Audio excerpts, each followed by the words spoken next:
नमस्कार दोस्तों, free study 94 YouTube channel पे आपका फिर से स्वागत है।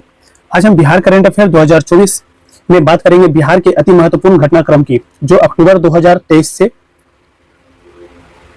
सितंबर 2024 तक के जो भी इंपॉर्टेंट घटनाक्रम हुए हैं उसे हम कवर करने वाले हैं SRS क्लासेस के इस बिहार करंट अफेयर्स की मैगजीन से। ठीक है, तो काफी इंपॉर्टेंट टॉपिक दिया गया है, काफी इंपॉर्टेंट सिलेक्टेड टॉपिक इसमें कवर किए गए हैं, जहां से आगामी 17वीं बीपीएससी में डायरेक्ट प्रश्न देखने को मिल सकता है।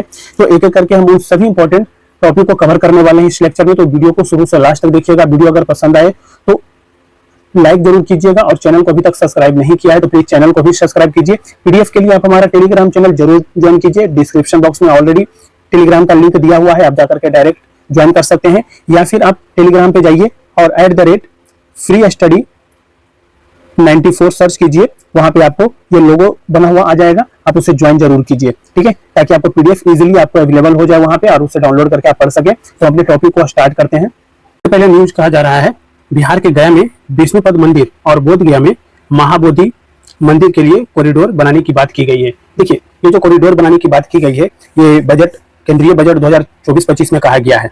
ठीक है, और ये जो कॉरिडोर होगा तो इसमें दो चीज याद रखना है, विष्णुपद मंदिर की बात कही गई है और महाबोधि मंदिर की बात की गई है।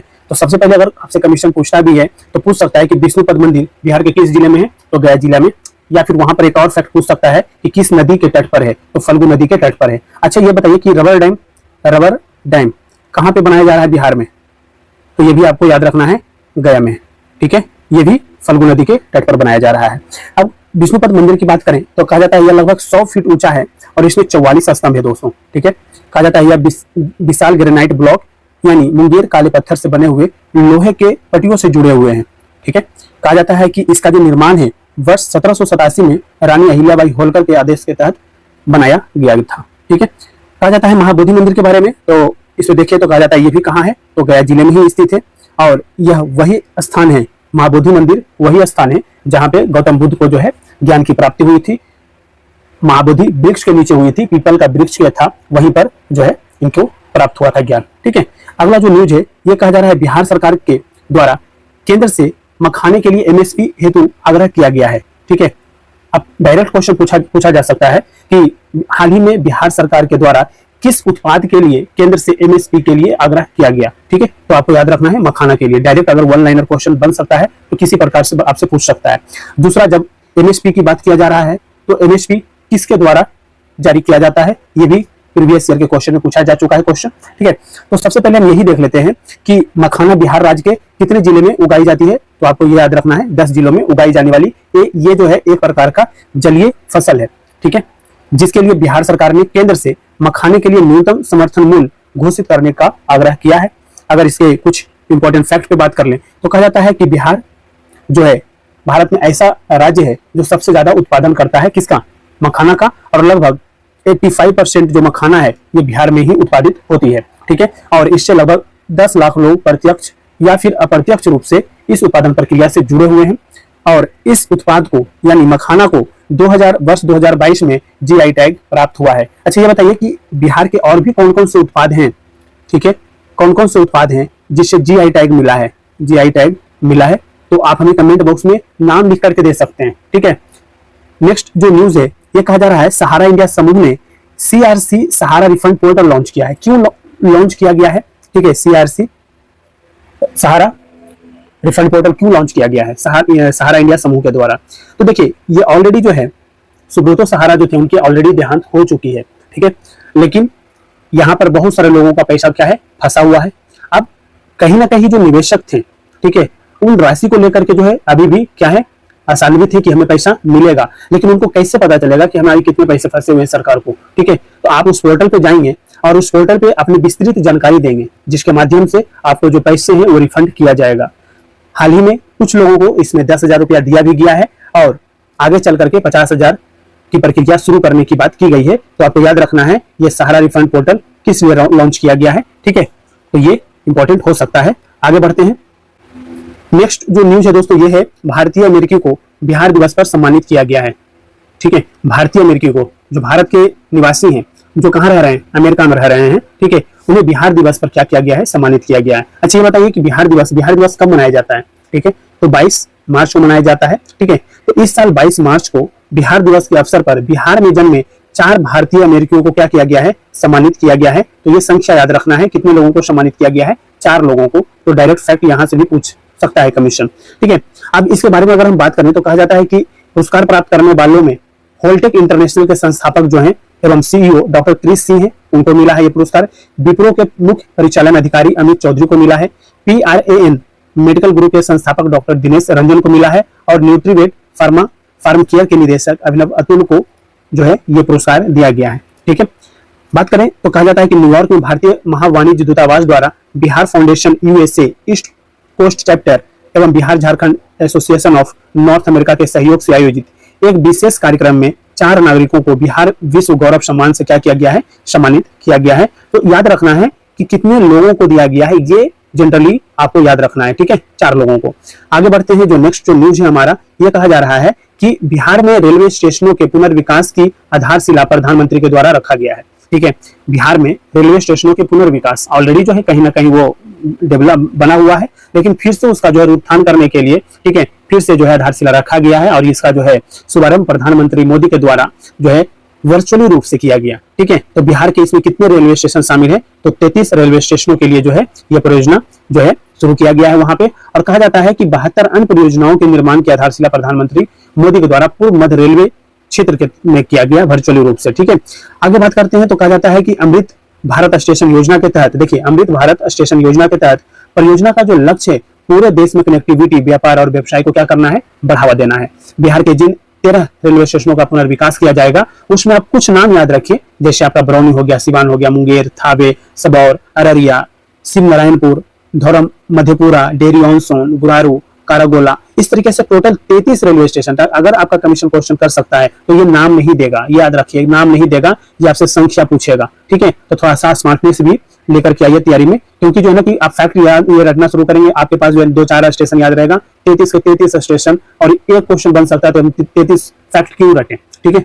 नेक्स्ट कहा जाता है यहाँ पे कि अमृत भारत जो स्टेशन योजना उसका लक्ष्य क्या है, तो देश भर में 1309 रेलवे स्टेशनों का क्या करना है, स्टेशनों का पुनर्विकास करना है, ठीक है। आगे बढ़ते हैं, कहा जा रहा है वाल्मीकि बाघ अभयारण्यों में बाघों की संख्या में वृद्धि हुई है, ठीक है। तो हाल ही में राष्ट्रीय व्याघ्र संरक्षण प्राधिकरण, ठीक है, राष्ट्रीय बाघ संरक्षण प्राधिकरण NTCA द्वारा आधिकारिक तौर पर वाल्मीकि टाइगर रिजर्व VTR में बाघों की आबादी में वृद्धि की घोषणा किया है। तो ये एक शुभ संकेत है, ठीक है। कहा जाता है कि घोषणा के अनुसार इसमें बड़ी बिल्लियों की संख्या में 31 से 54 तक की वृद्धि देखी गई है, ठीक है। नेक्स्ट कहा जा रहा है कि इस अभयारण्य के अंदर रेत और पत्थर के खनन का पूर्ण प्रतिबंध है और इसके पर्यावरण संवेदनशील क्षेत्र में खनन पर सख्त प्रतिबंध लगाया गया है। तो आपको याद रखना है टोटल, ठीक है, 31 से 54 तक की वृद्धि की गई है, हुई है, ठीक है, बाघों की संख्या में वृद्धि हुई है। और ये आपको ध्यान रखना है, वाल्मीकि टाइगर रिजर्व बिहार के किस जिले में है बताइए, पूर्वी चंपारण में है या पश्चिमी चंपारण में, आप हमें कमेंट बॉक्स में लिख करके दे सकते हैं, ठीक है। नेक्स्ट कहा जा रहा है नीतीश डिवाइस की बात करता है और कहा जाता है कि ये न्यूज में क्यों है, ठीक है। तो नीतीश डिवाइस, इसका पूरा नाम अगर हम देखें तो कहा जाता है novel initiative technological intervention for safety of human life Nitish, ठीक है, इसका पूरा नाम हुआ नीतीश का। कहा जाता है कि यह बिहार राज्य आपदा प्रबंधन प्राधिकरण ने, ठीक है, बिहार राज्य आपदा प्रबंधन प्राधिकरण ने नीतीश डिवाइस लॉन्च किया है। क्यों लॉन्च किया है, इसका जो है उद्देश्य क्या है, उस उद्देश्यों के बारे में बात करें तो कहा जाता है कि इस डिवाइस को जो है भारतीय प्रौद्योगिकी संस्थान पटना के सहयोग से विकसित किया गया है और इस आधुनिकीकृत व्यवस्था से सभी जिला आपातकालीन संचालन केंद्र से एक साथ त्वरित सूचना का आदान प्रदान हो सकेगा। कहा जाता है निर्णय समर्थन प्रणाली की शुरुआत होने से आपदा की स्थिति में अंतर विभागीय समन्वय और बेहतर होगा, संसाधनों का पूर्वानुमान लगाकर आपदा कार्यों का जो है बेहतर ढंग से निष्पादन हो सकेगा, ठीक है। तो ये आपको ध्यान रखना है। कहा जाता है यह एक अभिनव लॉकेट पेडेंट आकार की तकनीक है जो किसानों और जनता को समय पर अलर्ट प्रदान करने के लिए बनाया गया है और यह तकनीक विशेष रूप से त्वरित यानी लाइटनिंग, बाढ़, ग्रीष्म लहर, हीट वेव और शीत लहर, कोल्ड वेव से क्या करेगा, आपको बचाएगा, ठीक है, अलर्ट करेगा। आगे हम बात करते हैं, कहा जा रहा है कि 3 नए औद्योगिक क्षेत्र बिहार में बनेंगे। कौन कौन से बनेंगे ये भी आपको याद रखना है। कहा जा रहा है बिहार सरकार ने राज्य में 3 नए औद्योगिक क्षेत्रों के निर्माण की घोषणा किया है। वो कौन कौन सा क्षेत्र है ये आपको ध्यान रखना है, डायरेक्ट क्वेश्चन पूछ सकता है कमीशन। कहा जा रहा है ये औद्योगिक क्षेत्र बिहार के कहाँ पे बनेगा, गया में बनेगा, मुंगेर में बनेगा और नालंदा जिला में स्थापित किया जाएगा। तो ये आपको याद रखना है बिहार के कौन कौन से जिले में बनेंगे, तो गया, मुंगेर और नालंदा जिले में स्थापित किया जाएगा। ठीक है, कहा जाता है इन विभिन्न प्रकार के उद्योगों में कौन कौन से उद्योग रहेंगे, भारी उद्योग, मध्यम उद्योग और लघु उद्योग शामिल है। बिहार के गया जिले में बनने वाला औद्योगिक क्षेत्र में लगभग 1670 एकड़ भूमि का अधिग्रहण किया गया है, 1670 एकड़ भूमि का अधिग्रहण किया गया है। जबकि मुंगेर जिले में बनने वाले औद्योगिक क्षेत्र में लगभग 1200 एकड़ भूमि का अधिग्रहण किया गया है। ठीक है, नालंदा जिले में बनने वाले औद्योगिक क्षेत्र में लगभग 1000 एकड़ भूमि का अधिग्रहण किया जाएगा। तो यानी आप ये याद रखना है कौन कौन से जिले में, तो ये 3 जिला आपको याद रखना है। कौन कौन, तो गया, मुंगेर, ठीक है, और नालंदा, ये 3 जिला आपको याद रखना है। ठीक है, नेक्स्ट जो न्यूज है ये कहा जा रहा है कि बिहार के 10 जिलों में बनाए जाएंगे सीड हब। कितने जिलों में, तो 10 जिलों में। आप कहेंगे सर कि 10 जिला नाम बता दीजिए।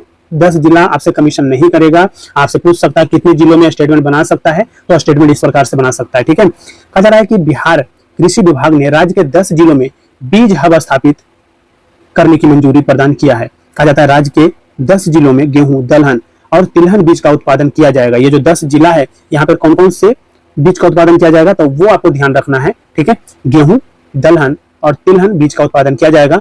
पहले चरण में बात कहा जा रहा है कि पहले चरण में प्रमाणित बीज उत्पादन के लिए देखिए 3125 एकड़ की खेती की जाएगी और संबंधित जिले के सहायक निर्देशक कृषि बीज हब के लिए गांव या पंचायत का चयन करेगा। ठीक है, अगला जो न्यूज है ये कहा जा रहा है बिहार फायर ट्रेनिंग एकेडमी की बात किया जा रहा है। ठीक है, बिहार फायर ट्रेनिंग एकेडमी, कहा जाता है गृह विभाग ने राजधानी पटना के आनंदपुर बिहटा स्थित बिहार अग्निशमन प्रशिक्षण अकादमी के निर्माण को मंजूरी दे दिया है। कहाँ पे, तो ये आपको क्षेत्र याद रखना है। कहाँ पे, पटना के आनंदपुर बिहटा में।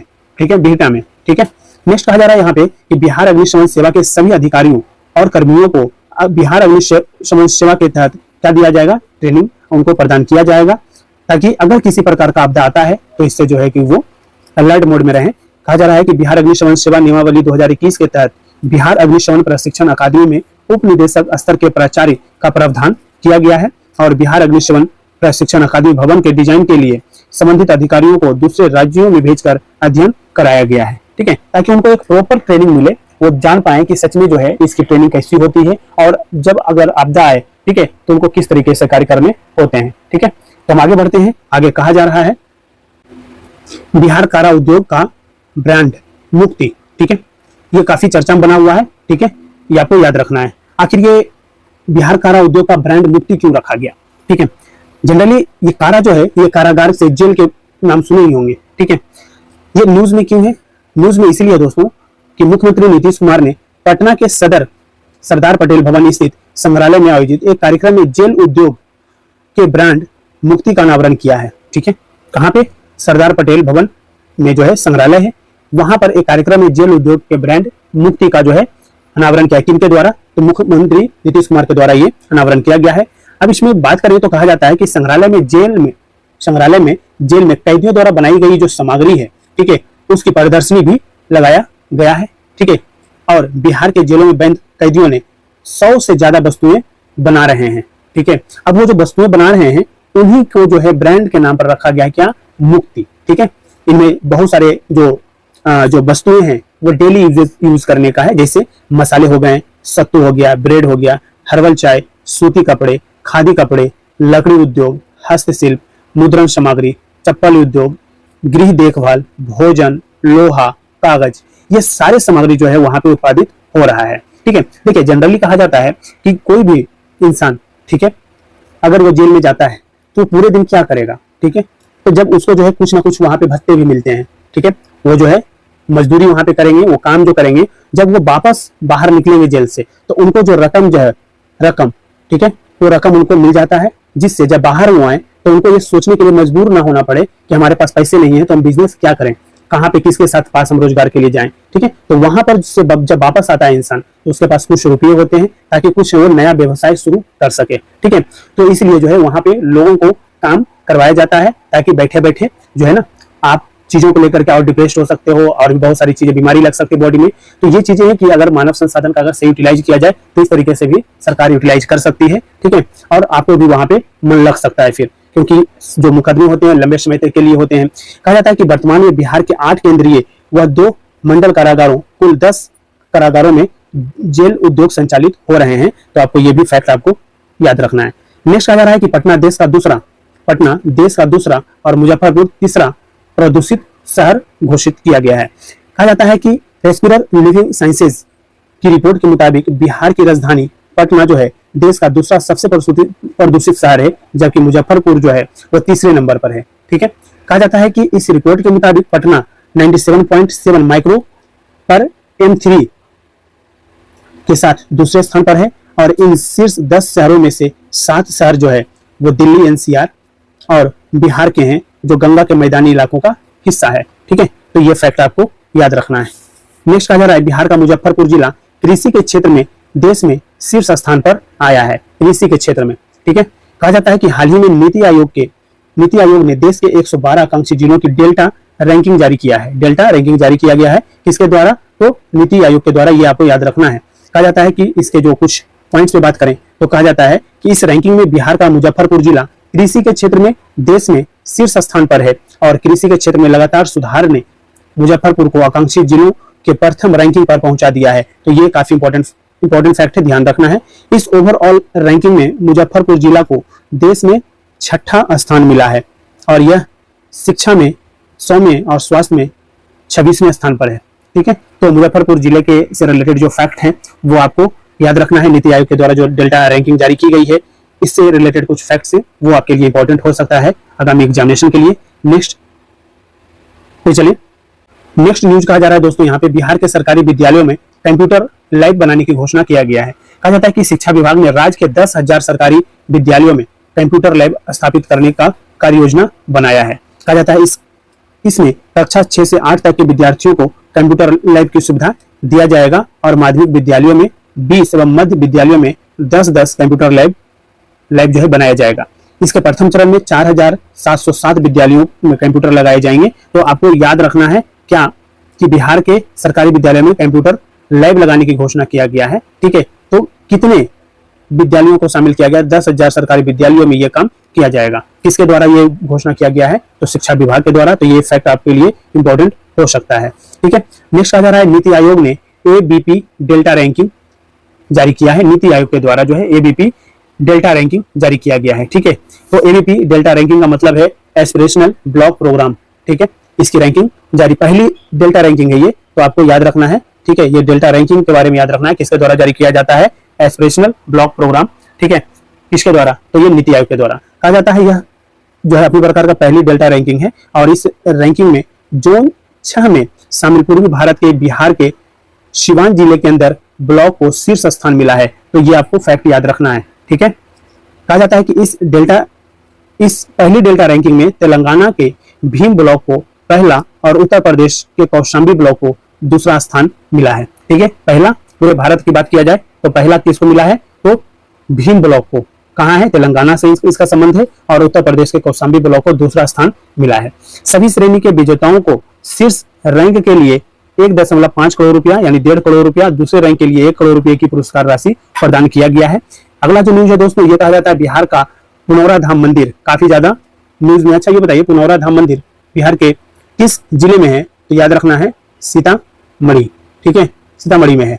तो कहा जाता है बिहार के मुख्यमंत्री नीतीश कुमार के द्वारा सीतामढ़ी जिला में अवस्थित पुनौरा धाम मंदिर परिसर के विकास कार्यों का क्या किया है? उद्घाटन किया है। मां जानकी जन्मभूमि कहा जाता है पुनौरा धाम मंदिर को। ठीक है, कहा जाता है कि इसके विकास हेतु पुनौरा धाम मंदिर के चारों ओर एक छतदार परिक्रमा पथ का निर्माण किया जाएगा जिसमें बलुआ पत्थर का उपयोग किया जाएगा। इस विकास कार्यों में लगभग कितना खर्च होंगे? तो ये आपको ध्यान रखना है 72.74 करोड़ रुपया का व्यय किया जाएगा। और इसमें बात करें तो कहा जाता है कि सीता वाटिका के समीप ध्यान लगाने के लिए शांति मंडप का भी निर्माण किया जाएगा। सीता माता के जीवन वृतांत को दर्शाने वाला 3D एनिमेशन की व्यवस्था पर्यटकों के लिए एक प्रमुख आकर्षण का केंद्र बनेगा। ठीक है, तो ये सारी चीजें जो है वहां पे बनाई जाएंगे। और पुनौरा धाम बिहार में रामायण सर्किट से जुड़े महत्वपूर्ण स्थलों में से एक है।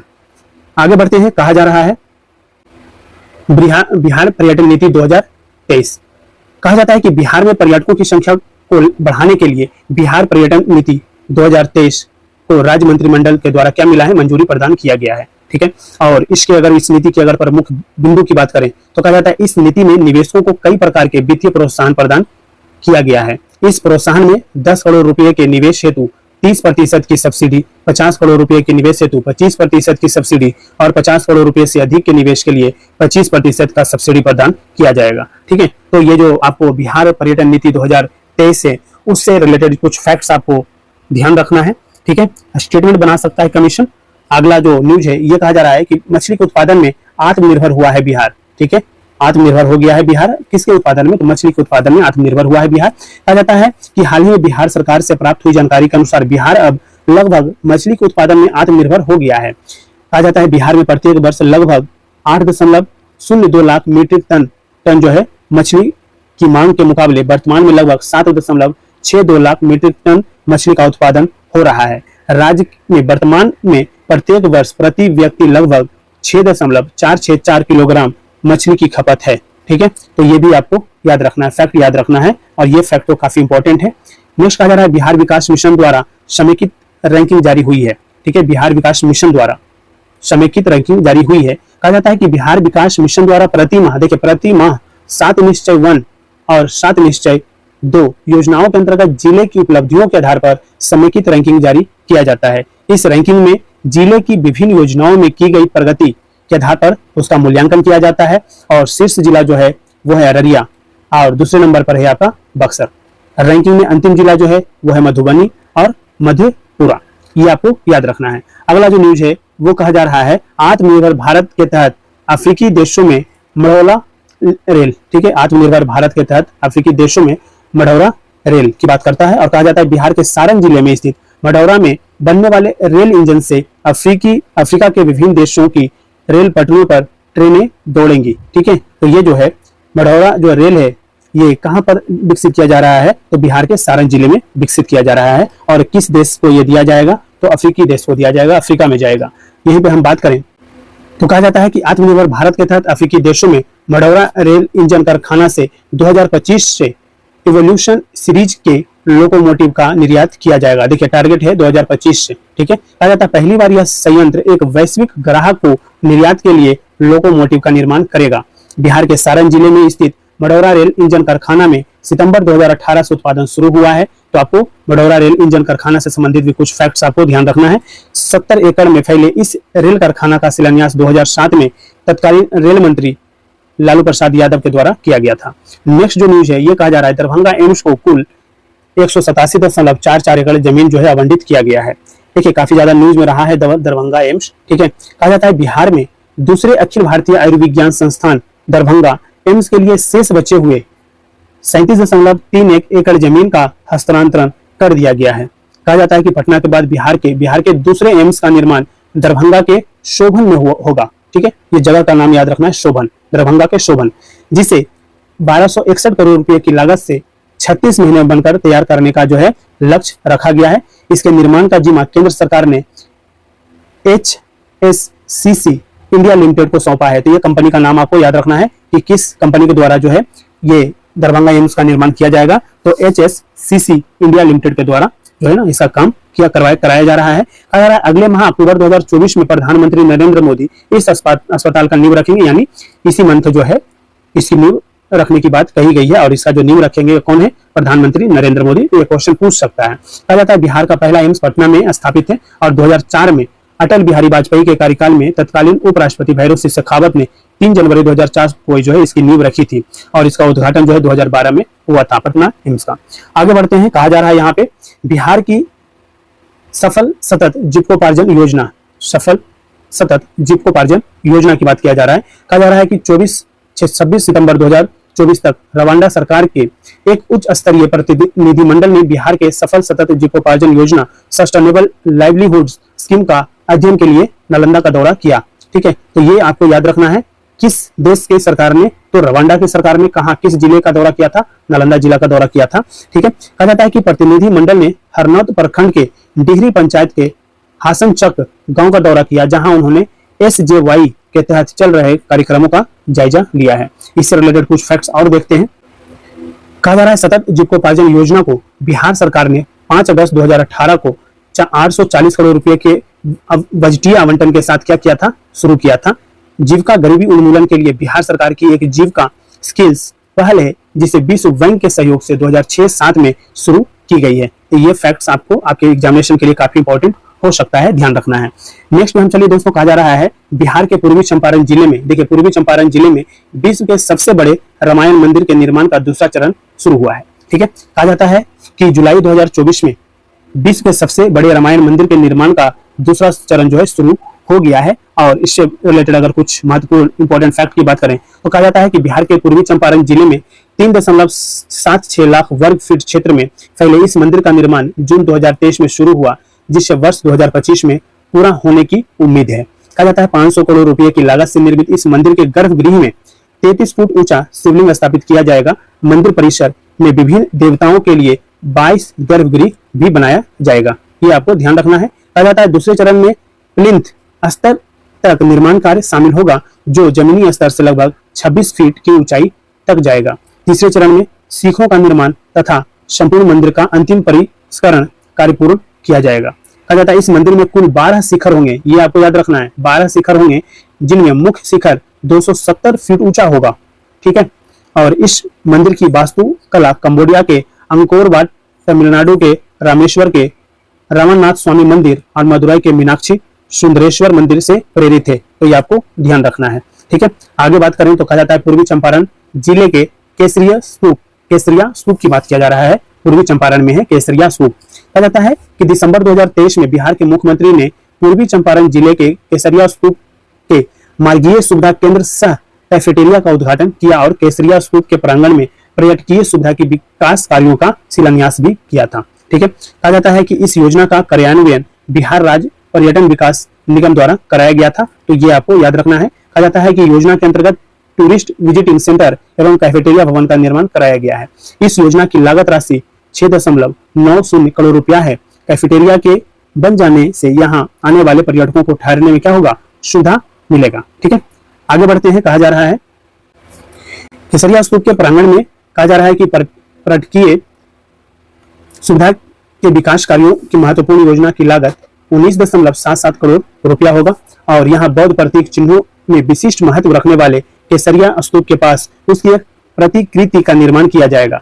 इसमें मुख्य स्तूप के विलुप्त भाग संरचना में उकेरे जाएंगे। ठीक है, तो जनरली जो है आपको केसरिया स्तूप के बारे में ये याद रखना है कि कहाँ पर है, किस जिले में है। ठीक है, कहा जाता है कि मुख्य संरचना के चारों ओर कुल 8 लघु प्रतिकृतियां बनाई जाएंगी, जिनमें विश्व शांति स्तूप, महाबोधि मंदिर, नालंदा विश्वविद्यालय के भग्नावशेष, अशोक स्तंभ वैशाली, विक्रमशिला, गुरुपा बौद्ध स्थल, बराबर की गुफा और सुजाता स्तूप शामिल होगा। ठीक है, नेक्स्ट न्यूज है, यह कहा जा रहा है आईआईटी फैक्ट्री बिहार का पटवा टोली गांव। ठीक है, आईआईटी फैक्ट्री बिहार का पटवा टोला गांव किस जिले में है, बताइए किस जिले में है। तो आपको जिला याद रखना है, गया। ठीक है, गया जिला में पटवा टोली। कहा जाता है बिहार में पटवा टोली नाम का एक गांव लगातार 1 दर्जन से अधिक आईआईटीएन का मूल होने के कारण आईआईटी फैक्ट्री के रूप में मान्यता प्राप्त कर चुका है। तो ये फैक्ट आपको याद रखना है, पटवा टोली। ठीक है, कहा जाता है कि गया में स्थित इस गांव में बड़ी संख्या में आईआईटी क्वालिफायर हैं और हर घर में एक इंजीनियर है। पटवा टोली के आईआईटी क्वालिफायर की सफलता की कहानी वर्ष 1991 से शुरू हुई, जिसने गांव में आईआईटी क्वालिफाई करने की आकांक्षाओं को जागृति दी थी। कहा जाता है यह क्षेत्र शुरुआत में वस्त्र बुनाई के इतिहास के कारण बिहार का मैनचेस्टर के रूप में जाना जाता था। तो आपको याद रखना है, पटवा टोली को बिहार का मैनचेस्टर भी कहा जाता था, जहां पे वस्त्र बुनाई का इतिहास अपने आप में है वहां का। कहा जाता है पटवा टोली ने अब अपनी उल्लेखनीय शैक्षिक उपलब्धियों के लिए आईआईटीएंस के गांव का नाम अर्जित किया है। ठीक है, तो ये पटवा टोली गया जिला का है, ये आपको याद रखना है। नेक्स्ट जो न्यूज है, ये कहा जा रहा है मुजफ्फरपुर और मोतिहारी सर्कल में सबसे तेज 10 लाख स्मार्ट मीटर लगाया गया है। ठीक है, मुजफ्फरपुर और मोतिहारी सर्कल में सबसे तेज 10 लाख स्मार्ट मीटर लगाया गया है। प्रीपेड मीटर, देखिए स्मार्ट प्रीपेड मीटर लगाया गया है। मार्च 2024 में north Bihar power distribution company limited ने मुजफ्फरपुर और मोतिहारी सर्कल में सबसे तेज 10 लाख स्मार्ट प्रीपेड मीटर लगाकर एक महत्वपूर्ण उपलब्धि हासिल किया है। तो कहां पर लगाया गया है, ये आपको 2 जिले के बारे में आपको स्पष्टता होनी चाहिए, मुजफ्फरपुर और मोतिहारी सर्कल में। ठीक है, कहा जा रहा है कि मुजफ्फरपुर और मोतिहारी दोनों सर्कलों में 10 लाख SPM 14 महीने में स्थापित किए गए हैं। स्मार्ट प्रीपेड मीटर जो है 14 महीने में, कितना समय लगा है, 14 महीना लगा है। ये आधुनिक ऊर्जा मीटर है जिनका उपयोग वास्तविक समय में प्रति व विद्युत की खपत को रिकॉर्ड करने के लिए किया जाता है। जनरली अभी जो है काफी ज्यादा न्यूज में भी है, ठीक है। ये जो आपका स्मार्ट प्रीपेड मीटर जो है काफी ज्यादा न्यूज में है, इस पर बहुत ज्यादा पॉलिटिकल पार्टी जो है बहुत सारी अपने अपने विचारे भी रख रही है, ठीक है। तो न्यूज में है, शायद इससे रिलेटेड कुछ क्वेश्चन पूछ ले कमीशन, पूछने के लिए इसके पास बहुत सारे फैक्ट्स होते हैं, ठीक है। तो कोई भी फैक्ट्स उठा करके पूछ सकता है, मुजफ्फरपुर और मोतिहारी डायरेक्ट पूछ सकता है। आगे बढ़ते हैं।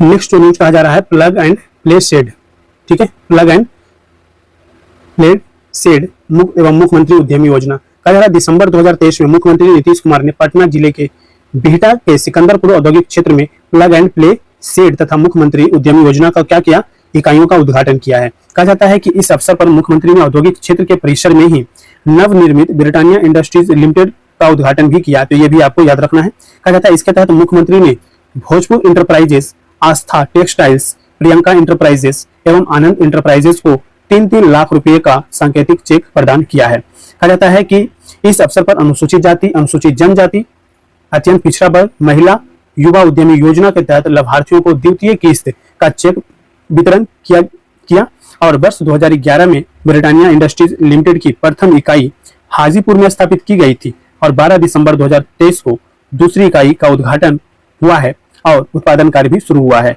तो ये आपको याद रखना है। नेक्स्ट जो न्यूज है दोस्तों, ये कहा जा रहा है प्रथम दीक्षांत समारोह में राष्ट्रपति द्रौपदी मुर्मू हुई हैं शामिल, ठीक है।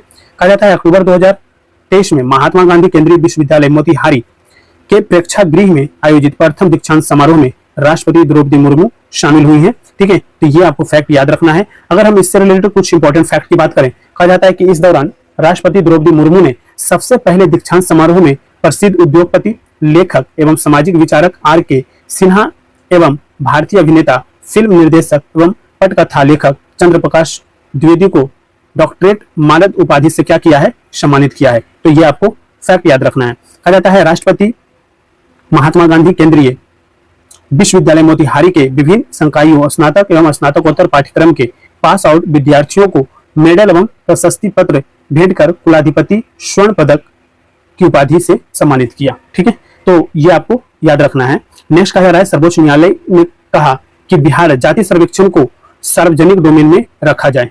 बिहार जाति सर्वेक्षण को क्या किया जाए, सार्वजनिक डोमेन में रखा जाए, सर्वोच्च न्यायालय का कहना था।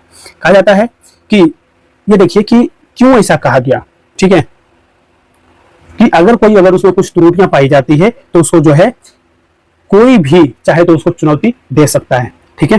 तो यहीं पे बात करें, इससे रिलेटेड कुछ फैक्ट्स की बात करेंगे। कहा जाता है कि न्यायाधीशों के पैनल ने उन याचिकाकर्ताओं को कोई भी सहायता देने से इनकार कर दिया जिन्होंने जाति सर्वेक्षण और पटना उच्च न्यायालय के फैसले को चुनौती दी है, जो इस तरह के कार्य को करने के लिए बिहार सरकार के फैसले का समर्थन करते हैं। बिहार जाति सर्वेक्षण 2023 से पता चलता है कि अन्य पिछड़ा वर्ग ओबीसी और अत्यंत पिछड़ा वर्ग ईबीसी मिलकर राज्य की कुल आबादी कितना है, 63% है, ठीक है। ये आपको याद रखना है, ठीक है। नेक्स्ट कहा जा रहा है कि जारी आंकड़ों के अनुसार राज्य की कुल जनसंख्या 13.07 करोड़ से अधिक है, जिसमें से अत्यंत पिछड़ा वर्ग 36% सबसे बड़ा सामाजिक वर्ग है, उसके बाद अन्य पिछड़ा वर्ग 27.13% है, ठीक है। तो ये भी आपको ध्यान रखना है। अब कहा जा रहा है बाल विवाह में वृद्धि, बाल विवाह में वृद्धि की बात कही गई है। कहा जाता है हाल ही में बाल विवाह पर किए गए लाइसेंस अध्ययन में बिहार 16.7%, पश्चिम बंगाल 15.2%, उत्तर प्रदेश 12.5% और महाराष्ट्र 8.2% के सामूहिक रूप से बालिकाओं के बाल विवाह के कुल मामलों में आधे से अधिक का योगदान दिया है। तो ये फैक्ट आपके लिए काफी इंपॉर्टेंट है। लाइसेंस अध्ययन में ये चीजें कहा गया है, बिहार में 16.7% जो है बाल विवाह है, ठीक है। कहा जाता है कि राष्ट्रीय परिवार स्वास्थ्य सर्वेक्षण 4 NFHS 2015-16 के अनुसार 20 से 24 वर्ष के बीच 39.1% बालिकाओं की शादी 18 साल से पहले हो जाती है, ऐसा ये राष्ट्रीय परिवार स्वास्थ्य सर्वेक्षण 4 कहता है। कहा जाता है जिला स्तरीय घरेलू सर्वेक्षण 2015-16 के अनुसार बिहार में CRY समर्थित परियोजनाओं के हस्तक्षेप क्षेत्रों में बाल विवाह का प्रतिशत सर्वाधिक सुपौल जिले में था और इसके बाद बेगूसराय, जमुई, समस्तीपुर और गया जिले थे, ठीक है। तो सबसे ज्यादा जो है बात करें जिला आधारित जो है सर्वेक्षण में सुपौल में सबसे ज्यादा है, ठीक है। क्रम पूछ लिया जाए, सुपौल, बेगूसराय, जमुई, समस्तीपुर और गया, ठीक है। जनगणना 2011 के आंकड़ों से पता चलता है कि 11 मिलियन से अधिक किशोर बालिकाएं ऐसी हैं जिनकी शादी 10 से 19 वर्ष की उम्र के बीच में हुई है और भारत में 3.8 मिलियन बालिकाएं माता हैं, जिनमें से 1.4 मिलियन के किशोरावस्था पूरी होने से पहले ही 2 या अधिक बच्चे थे।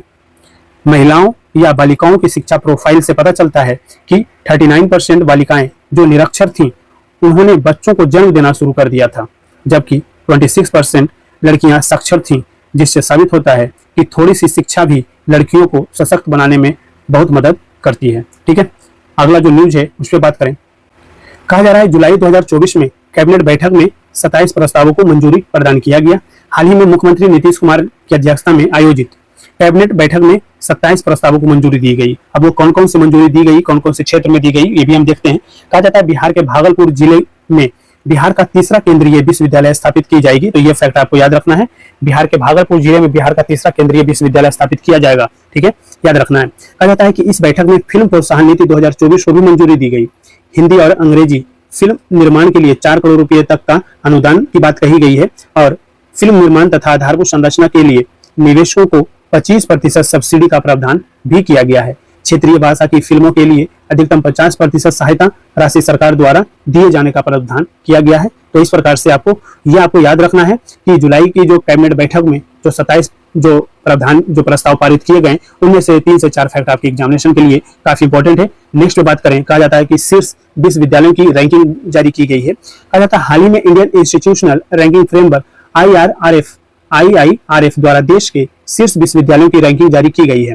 ठीक है, कहा जाता है इसके प्रमुख बिंदु की बात करें तो कहा जाता है कि इस रैंकिंग के अनुसार देश के 10 शीर्ष यूनिवर्सिटी में बिहार के समस्तीपुर स्थित डॉक्टर राजेंद्र प्रसाद केंद्रीय कृषि विश्वविद्यालय पूसा 981.96 अंक के साथ 7वें स्थान पर है। ठीक है, तो ये फैक्ट आपको याद रखना है। JNU को 2024 में देश का सर्वोत्तम केंद्रीय विश्वविद्यालय का दर्जा मिला है, तो ये भी आपको याद रखना है। ठीक है, नेक्स्ट कहा जा रहा है नीति आयोग द्वारा SDG इंडिया इंडेक्स 2023-24 जारी किया गया है। कहा जाता है कि 12 जुलाई 2024 को नीति आयोग द्वारा SDG इंडिया इंडेक्स 2023-24 जारी किया गया। इस सूचकांक में बिहार 57 अंकों के साथ देश में सबसे निचले स्थान पर है। नेक्स्ट जो न्यूज है ये कहा जा रहा है कनिष्क नारायण लेबर पार्टी की ओर से सांसद बन गए हैं। कनिष्क नारायण, ठीक है, जुलाई 2024 में ब्रिटेन में आयोजित चुनाव में भारतीय मूल के कनिष्क नारायण लेबर पार्टी की ओर से सांसद बन गए हैं। और इनके बारे में अगर हम कुछ इंपॉर्टेंट फैक्ट देखें तो कहा जाता है कि कनिष्क नारायण का संबंध बिहार के किस जिले से, तो मुजफ्फरपुर जिले से है। तो ये आपको याद रखना है, फैक्ट याद रखना है। ब्रिटेन के किर स्टारमर के नेतृत्व में लेबर पार्टी की सरकार बनी है, तो आपको ये याद रखना है, किर स्टारमर। ठीक है, नेक्स्ट आ जा रहा है राजगीर में नालंदा विश्वविद्यालय के नवीन परिसर का उद्घाटन किया गया है। दोस्तों, राजगीर में नालंदा विश्वविद्यालय के नवीन परिसर का उद्घाटन किया गया है और कब किया गया है, यह फैक्ट आपके लिए काफी इंपॉर्टेंट होगा। 19 जून 2024 को प्रधानमंत्री नरेंद्र मोदी द्वारा बिहार के राजगीर में नालंदा विश्वविद्यालय के नवीन परिसर का उद्घाटन हुआ है। तो ये आपको याद रखना है, कहाँ पे, नालंदा में नहीं, राजगीर में। ठीक है, नालंदा भी अपने आप में एक जगह है, नालंदा जिला भी है। ठीक है, तो आपको ये याद रखना है राजगीर, अगर स्थान पूछा जाए तो राजगीर में। डेट पूछ सकता है कमीशन, क्योंकि पहले भी पूछ चुका है ऐसा ही डेट। ठीक है, तो 19 जून याद रखना है।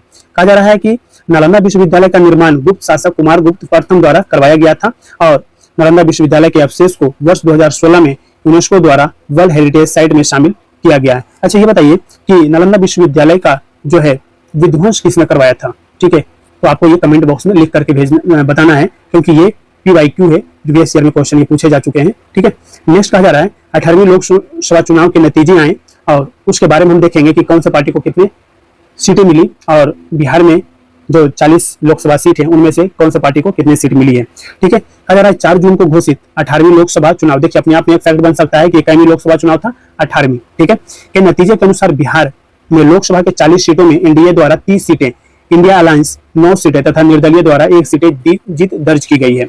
अब देखिए बीजेपी जो है सबसे ज्यादा, बीजेपी 12 सीट और जदयू, ठीक है, दोनों अलायंस में थे।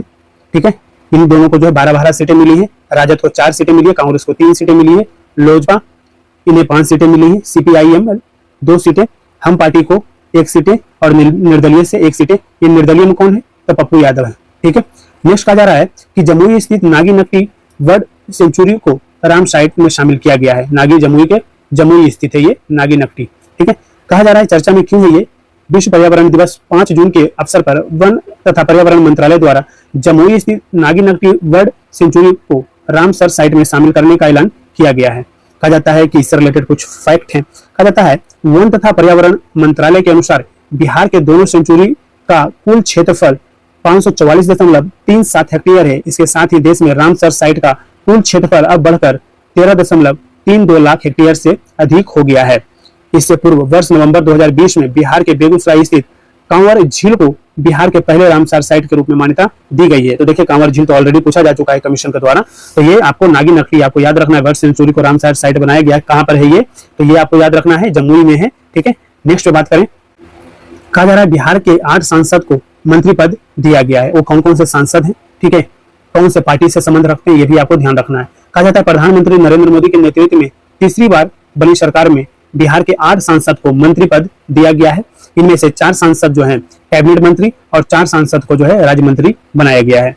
भाजपा कोटे से 4, जदयू से 2, हम और लोजपा से 1-1 मंत्री को शामिल किया गया है। ठीक है, विभागवार मंत्रियों की सूची अगर हम देखें तो कहा जाता है गिरिराज सिंह को वस्त्र मंत्रालय का कार्यभार सौंपा गया है, ललन सिंह पंचायती राज और डेयरी पशुपालन मंत्रालय का कार्यभार सौंपा गया है, जीतराम मांझी सूक्ष्म लघु मध्यम उद्योग मंत्रालय सौंपा गया है, चिराग पासवान खाद्य प्रसंस्करण मंत्रालय इनको दिया गया है, नित्यानंद राय गृह राज्य मंत्री बने हैं, ये रामनाथ ठाकुर कृषि किसान कल्याण राज्य मंत्री बने हैं, सतीश चंद्र दुबे कोयला खान भूतत्व राज्य मंत्री बने हैं, राजभूषण चौधरी जल शक्ति राज्य मंत्री बने हैं। तो आपको याद रखना है, कई बार ये मैच करवा सकता है कमीशन आपसे। ठीक है, नेक्स्ट जो न्यूज है ये हम देखते हैं। कहा जा रहा है बांका में बिहार का सबसे बड़ा सोलर पावर प्लांट चालू हुआ है, बांका में। ठीक है, कहां, बांका में बिहार का सबसे बड़ा सोलर पावर प्लांट चालू हुआ है और मई 2024 में बांका में बिहार का सबसे बड़ा सोलर पावर प्लांट चालू हो गया है। इस सोलर पावर प्लांट से मिलने वाला बिजली की दर मात्र 3.11 रुपया प्रति यूनिट होगा। ठीक है, 150 मेगावाट सोलर पावर प्लांट की सफल कमीशनिंग के बाद राज्य सरकार को सालाना 17 करोड़ रुपए की बचत होगी। तो ये आपको याद रखना है, बांका जिले में जो है बिहार का सबसे बड़ा सोलर पावर प्लांट चालू किया गया है। ठीक है, नेक्स्ट कहा जा रहा है बिहार शहद उत्पादन में चौथे स्थान पर है। बिहार जो है शहद उत्पादन में कौन से स्थान पर है, चौथे स्थान पर है। कहा जाता है हाल ही में जारी शहद उत्पादन के राष्ट्रीय आंकड़ों के अनुसार बिहार शहद उत्पादन में चौथे स्थान पर है। डायरेक्ट प्रश्न पूछ सकता है कमीशन। ठीक है, कहा जा रहा है कि शहद उत्पादन में बिहार के 3 शीर्ष जिले कौन कौन है, मुजफ्फरपुर, पूर्वी चंपारण और बेगूसराय है। ठीक है, ये फैक्ट आपको याद रखना है। नेक्स्ट यहीं पे देखें, कहा जाता है कि विगत वर्ष कुल 20,620 टन शहद का उत्पादन बिहार में हुआ था और शहद उत्पादन में शीर्ष जो राज्य है वो है उत्तर प्रदेश। तो ये आपको याद रखना है। नेक्स्ट बात करें, वर्ष 2023-24 में बिहार के वस्तु एवं सेवा कर जीएसटी संग्रह में वृद्धि हुई है। ठीक है, वाणिज्य कर विभाग द्वारा वर्ष 2022-23 की तुलना में वर्ष 2023-24 में बिहार के वस्तु एवं सेवा कर जीएसटी संग्रह में 18.13% की वृद्धि बताई गई है। तो ये फैक्ट आपको याद रखना है। कहा जाता है बिहार राज्य द्वारा वर्ष 2023-24 में जीएसटी तथा अन्य करों से कुल 38,161 करोड़ रुपए का राजस्व एकत्रित किया गया, जबकि वर्ष 2022-23 में कुल एकत्रित राजस्व में 34,541 करोड़ रुपए ही था। ठीक है, नेक्स्ट कहा जा रहा है नाबार्ड द्वारा बिहार को एक वर्ष में प्रदान की गई सबसे अधिक वित्तीय सहायता। नाबार्ड द्वारा बिहार को एक वर्ष में प्रदान की गई सबसे अधिक वित्तीय सहायता के बारे में देखेंगे। कहा जा रहा है कि राष्ट्रीय कृषि एवं ग्रामीण विकास बैंक नाबार्ड द्वारा बिहार के वित्तीय वर्ष 2023-24 के दौरान पुनर्वित्त, प्रत्यक्ष वित्त तथा अनुदान सहायता के रूप में 10,372.86 करोड़ रुपए की वित्तीय सहायता प्रदान की गई है। अगर इससे रिलेटेड कुछ इंपॉर्टेंट फैक्ट की बात करें तो कहा जाता है नाबार्ड द्वारा राज्य को पिछले वित्तीय वर्ष 2022-23 की तुलना में 21% की वृद्धि दर्ज की गई है।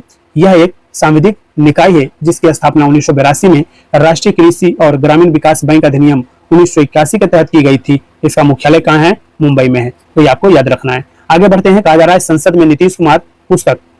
कहा जाता है कि हाल ही में जगजीवन राम संसदीय अध्ययन एवं राजनीतिक शोध संस्थान पटना में संसद में नीतीश कुमार पुस्तक का विमोचन किया गया और इस पुस्तक में 1989 से 2005 तक नीतीश कुमार के सांसद और केंद्रीय मंत्री रहने के दौरान संसद में विभिन्न मुद्दों पर दिए गए भाषण का संग्रह है ये। ठीक है, यहीं पे बात करें, इस पुस्तक का संपादन समाज विज्ञानी जग नारायण सिंह यादव ने किया तथा प्रकाशन दिल्ली के साहित्य संसद प्रकाशन ने किया। तो ये आपको फैक्ट याद रखना है। नेक्स्ट आ जा रहा है नागी पक्षी महोत्सव 2024। नागी पक्षी महोत्सव 17 से 19 फरवरी 2024 को आयोजित किया गया। इसका उद्देश्य पक्षियों के संरक्षण के प्रति जागरूकता को बढ़ाना है और यह कहाँ हुआ, तो जमुई में। नागी नगरी याद रखना है, जमुई में है। ये आश्रयणी सैकड़ों स्थानीय तथा प्रवासी पक्षियों का अधिवास है। ठीक है, जमुई। ठीक है, नागी नगरी। नेक्स्ट बात करें, नीतीश कुमार अतरंग दोस्तों की नजर से। ठीक है, कहा जाता है कि हाल ही में लालू प्रसाद यादव ने ज्ञान भवन में आयोजित कार्यक्रम में मुख्यमंत्री नीतीश कुमार की जीवनी पर लिखी पुस्तक किताब नीतीश कुमार अतरंग दोस्तों की नजर से का क्या किया, लोकार्पण किया। ठीक है, कहा जाता है कि इस किताब के लेखक मुख्यमंत्री नीतीश कुमार के मित्र और बिहार राज्य आपदा प्रबंधन प्राधिकरण के उपाध्यक्ष उदयकांत हैं। इंजीनियरिंग से पीएचडी कर चुके उदयकांत मुख्यमंत्री नीतीश कुमार के बहुत अच्छे मित्र हैं और भागलपुर के भिखनपुर में उनका घर है। इनका संबंध कहां से है? ठीक है, उदयकांत जी का तो भागलपुर जिला से है। ठीक है, नेक्स्ट कहा जा रहा है कि पटना में भीम संसद रथ, पटना में भीम संसद रथ की बात करें तो कहा जाता है 10 अक्टूबर 2023 को बिहार के मुख्यमंत्री नीतीश कुमार ने पटना में भीम संसद रथ को हरी झंडी दिखाकर रवाना किया। और इससे रिलेटेड बात करें तो 5 नवंबर 2023 को पटना के वेटनरी कॉलेज में आयोजित किया गया भीम संसद का आयोजन जो है कहां किया गया? पटना के वेटनरी कॉलेज में 5 नवंबर 2023 को। ठीक है, कहा जाता है मुख्यमंत्री ने संविधान बचाओ, आरक्षण बचाओ, देश बचाओ रथ को भीम संसद रथ के नाम से रवाना किया। संविधान बचाओ, आरक्षण बचाओ, देश बचाओ रथ का भीम संसद रथ के नाम से रवाना किया। भीम संसद रथ के माध्यम से राष्ट्रपिता महात्मा गांधी एवं बाबा साहेब भीमराव अम्बेडकर के आदर्श, विचार एवं उनके द्वारा किए गए कार्यों से लोगों को अवगत कराया जाएगा। तो इस तरीके से दोस्तों हमने अक्टूबर 2023 से अक्टूबर 2024 तक के जितने भी आपके इंपॉर्टेंट न्यूज हैं बिहार इश्यूज को लेकर के हमने डिस्कशन कर लिया है। वीडियो अगर पसंद आया हो तो लाइक जरूर कीजिए और अभी तक चैनल को सब्सक्राइब नहीं किया है तो प्लीज चैनल को सब्सक्राइब जरूर कीजिए। पीडीएफ के लिए आप हमारा टेलीग्राम चैनल जरूर ज्वाइन कीजिए, वहां पे सारे पीडीएफ आपको अपलोड किए जाते हैं, आप उसे डाउनलोड करके पढ़ सकते हैं। Thank you so much.